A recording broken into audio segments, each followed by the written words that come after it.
we're going to talk about House Bill 1054, and I'm so excited to visit with Viktoria. Viktoria, it's been a while since I've seen you. I know you're doing great things, and I know you're a student at Princeton, so how is that going? Good morning to you, Mia. It's so nice to see you again. Academia has been amazing for me. I have been exploring my interests before I actually delve into the specifics of my intended major.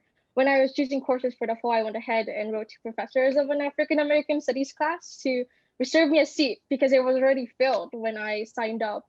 Now I'm more concerned with the plague and historical pandemics and the social aspects that arise during this time of calamity. I'll even go and say that many of these courses are focused on the body politic and the idea of scapegoating. Speaking of politics, I'd like to talk a little about House Bill 1054. This bill is sponsored by my colleague, Representative Jesse Johnson, and I'm proud to be a co-sponsor. This sets requirements on acceptable police tactics and police equipment, and it specifically bans chokeholds, neck restraints, and no-knock warrants. As a woman of color, Viktoria, how do you feel about this legislation? How do you think it would change those that have lost family or been hurt by police violence?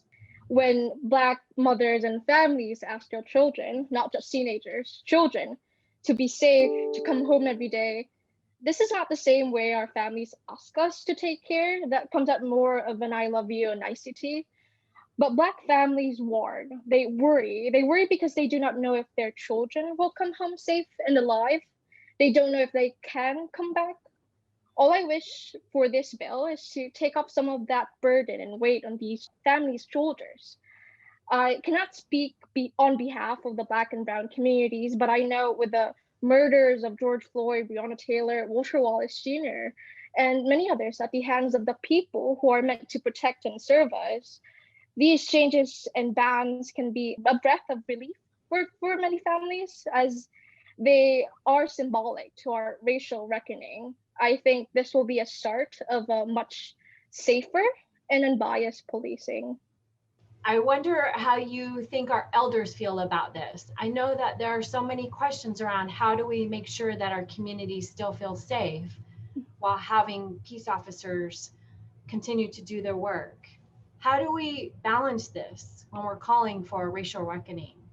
I am a member of a multi-generational home, and during a pandemic, I mostly stayed at home. And my way of speaking out and talking about the importance of these issues have been mostly speaking with my immediate family. Most of them are elderly, and most of them have not really known much about the history of policing in this country and how it is ingrained in racist ideology.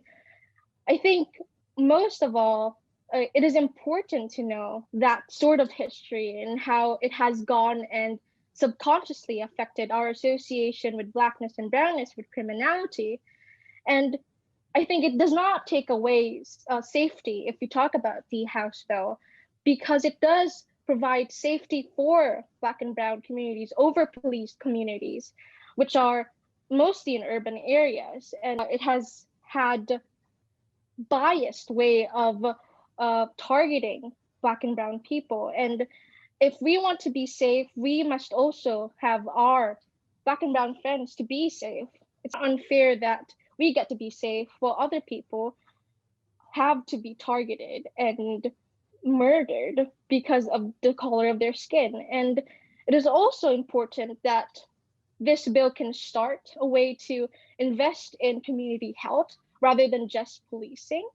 I think many of the issues of why people are being associated with criminality is because they are in highly urban areas where a lot of poverty is going on, and investing in community health can take away of the burden of our law enforcement and have other people, other members of the community take care of those experiencing poverty and these issues. I'm so proud of you. I really have enjoyed watching you blossom from being a young high schooler. I remember when we met when you were a page, and now in college, something that we're also proud of you for. Thank you. Would you say anything to anyone that thought possibly to want to consider paging and what that did for you? Paging was my first experience actually coming out of my own safe environment and going on to another city and working with people in the legislative area and speaking with people with authority and talking about my own concerns and how that made me open my eyes to what can be done more. I was at first wanting to be a doctor, and now I was thinking more of going into the more systematic ways of helping people to improve health quality and to improve their life quality in general. And I think that could start especially with our local government and move on to higher branches of government. So I think that inspired me to move more toward advocacy and governance. I think that it's a great reminder that we need to continue to work to inspire young people to get involved. Thank you so much for sharing your experience and for joining us today. And congratulations on nearly getting through your next quarter. Thank you for having me, and your warm congratulations. Great to see you. Bye. We just finished having a wonderful conversation with young Viktoria, who's so mindful about the needs of our community and where we're at. I'm proud to stand in solidarity with my House Democrats who've been leading on these issues related to police accountability. Right now, more than ever, people are on the streets begging and asking for reform. And we know that too many Black and brown people, especially young men, are harmed for just the color of their skin.